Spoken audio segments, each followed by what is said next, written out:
O caso remontase ao 2010, ano no que o Pleno catoirense adxudicou á empresa Marconsa a actuación no conxunto histórico monumental das Torres de Oeste. O conflito entre o Concello e a empresa responsable do proxecto xorde no apartado de melloras que contemplaban o ensanche da pérgola de acceso ao recinto.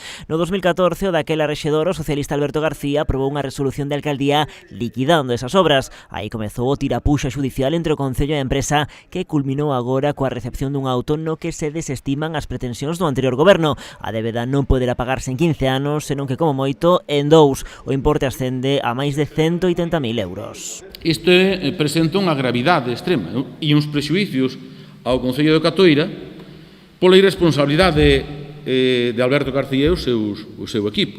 O nacionalista acusou ao anterior alcalde de escurantismo e de ter agochado de xeito reiterado información sobre a precaria situación económica do Concello. Nós estábamos alertando da débeda do Concello, da situación, e sempre se nos acusaba de mentireiros. E, sin embargo, nos seus documentos internos se que o recollían. Agora o auto do xulgado do contencioso administrativo número 3 de Pontevedra obriga o Concello a notificar no prazo de 2 meses como pensa pagar a débeda, ben mediante un pagamento completo antes de que remate o ano ou de xeito fraccionado durante os vindeiros 2 anos. Pero o rexedor, a situación é moi complicada.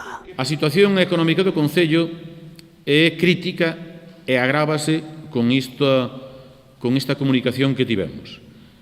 E por último, mentre a situación económica do Concello é crítica pola irresponsabilidade de Alberto García, esta mesma persoa non se cortaba a hora de cobrar, despois de estar xubilado, a razón de 75 euros ao día. Se o Concello non executa o pago, o xulgado pode acabar embargando bens á administración local e mesmo impoñer multas coercitivas de 1.000 euros ao mes ao actual rexedor.